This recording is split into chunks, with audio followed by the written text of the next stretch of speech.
Роден е на 3 април 1968 година. Потекнува од Чаир и во моментов е пратеник во собранието од редовите на движењето Попули. Завршил филозофски факултет на Државниот универзитет во Тетово, па чија филозофија му е најблиска до неговата политичка. Ја начелно, иако сум со филозофски факултет, повише ми било цел невладиниот сектор, така што повише би се повикувал на должноста кон невладиниот сектор, отколку кон филозофските мислители. Скендер Реджепи е еден од 70-те кандидати во трката за нов градоначалник на Скопје. Веќе има богато политичко искуство. Во Македонското собрание влегува по парламентарните избори во 2020 година, како дел од коалицијата Алијанса за албанците и Алтернатива. Кога овој политички ентитет влегува на местото на ПЕСА во власта, незадоволен од политичкиот договор, Реджепи ја напушта Алтернатива и ја формира политичката партија Попули. Во 2024 година ги приближува ставовите со Европскиот фронт предводен од ДУИ. На 6 август годинава, Али Ахмети го официализираше како кандидат за градоначалник на Скопје од редовите на Националната алијанса за интеграции. Скендер Реджепи Зејди është кретари Левизијас Попули. Скопје во моментов какво е според вас? Реално Скопје има огромен капацитет за да биде метропола, меѓутоа е заглавен во низа неправилности, историски грешки и со децении наназад од сите власти до се. Само да ве земам да заеднички да прошетаме низ Чаир, да гледате како изгледа Чаир и истото да го направиме низ Карпуш или аеродром. Разликата е уочлива. Значи, тоа е грешката на скопските власти со децени наназад. Секогаш се користело жаргонот од ова и таа страна на Вардадот. Значи, не било случајно ова. Не било само поради реката. Туку било поради националните разлики кои постојат меѓу ова и таа страна. Ова го препишувате на етничката припадност на досегашните градоначалници? Обавезно. Значи, тоа е причината. Жалосно е не само до етничката припадност, до политичката определба на партијата што доаѓа на власт.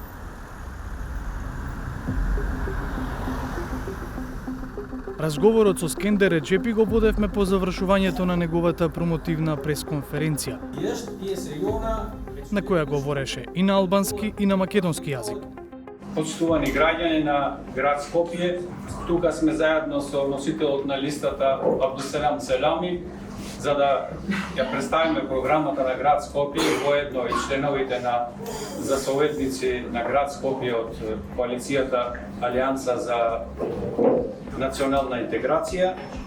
Во градот Скопје сметате дека граѓаните се подготвени да гласаат за човекот, како велите ви, од другата страна на Вардар? Граѓаните се подготвени секош. Скоро секој ден комуницираме со граѓани од сите етнички заедници. Политичките партии не се подготвени. Значи, уште останале со ментален склоп еднонационални и тоа затворени за тесно партиски интереси. Никој не размислил за доброто на Скопје. Како пример за тоа дека никој не се грижи за градот, Реджепи ги посочува актуелните односи помеѓу градоначалничката Даниела Арсовска и советниците од редовите на ВМРО ДПМНЕ. Изолиран и во беда е градот, ке рече Реджепи, и тоа поради тесно партиските интереси на владеачката партија. Во моментов има еден урбан хаос.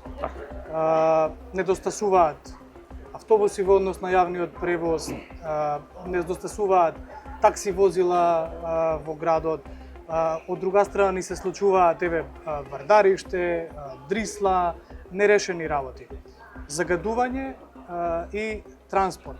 Што ќе преземете вие во однос на тоа? Деталниот урбанистички план треба да биде отворен за сите граѓани и експерти. За сите да се може да се дадат своји мислења на начин како да се развие Скопје како град, надвор се разбира од градот, за развиеноста да може да биде еднаква, равноправна, истовремено да се обезбеди инфраструктура за секоја таа населба која се предвидува да се додава. И само на таков начин ние може од пренатрупаност да го ослободиме централниот дел на градот. При презентацијата на својата програма, Реджепи во повеќе наврати говореше за осовременување на градскиот превоз. Друго што е многу битно, јавниот превоз ќе биде исто така со апликација за во секое реално време граѓаните да знаат каде се наоѓаат нивниот транспорт потребен за нивните потреби. Но се осврна и на другите акутни проблеми. Оној проект на поранешниот градоначалник Шилегов, Бас Rapid Transit. Тој проект ви се гледа како изводлив во главниот град? Реално и ние, веќе дел од програмата ни е нешто слично, че да направиме физибилити студија за трамвајски транспорт, па може електрични да биде истовремено, да биде од центарот кон периферијата. Многу е тешко и изводливо, меѓутоа ќе ангажираме експерти врвни кои што ќе направат таква физибилити студија за да може да си го растеретиме центарот на градот, сиот тој сообраќаен хаос.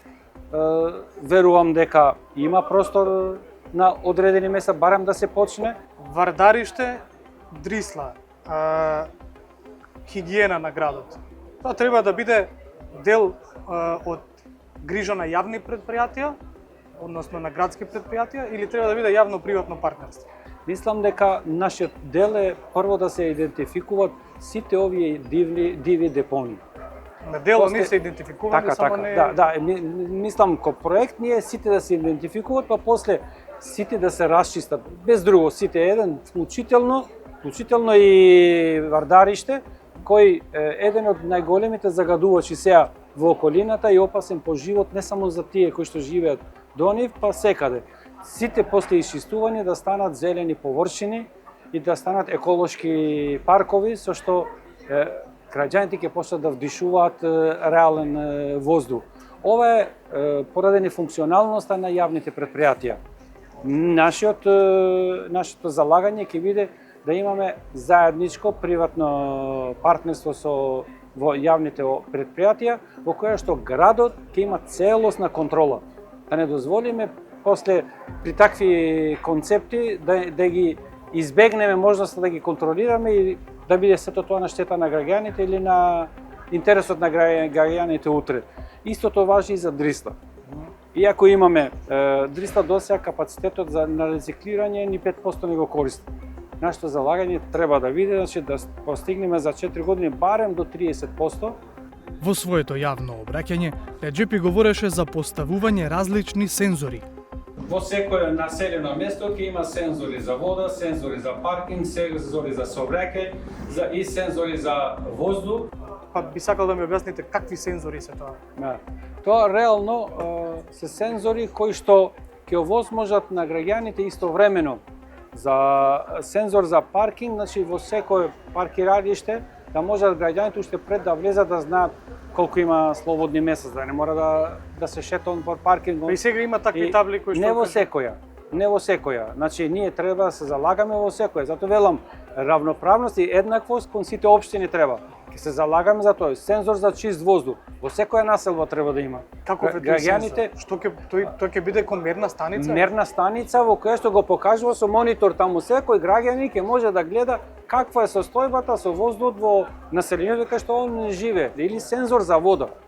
Значи ние по проценките на овие експерти кои работат со водоснабдување, многу често има протек на вода по подземната вода што ја снабдуваме, не го користиме. И тој сензор за вода ќе може да покаже точно кај има изливна вода. Ова се пак светски експерти ги предвидувале овие работи и ги користат другите метрополи. Ние што треба? Не треба да го откриеме топлата вода, да земеме од пракса како го прават другите држави и ние истото. Или да има монитор за сообраќај во одредени улици. Кому би му сметало во пред Мавровка, например, во семафорите да има таков монитор да покажува дека ова улица е пренатрупана, густ сообраќај, пренасочи се во другата. Какви што се проблемите на главниот град, таков е и разговорот со Скендер Реджепи. Долг. Па во преостанатиот простор ни останува само да наброиме дел од неговите други идеи.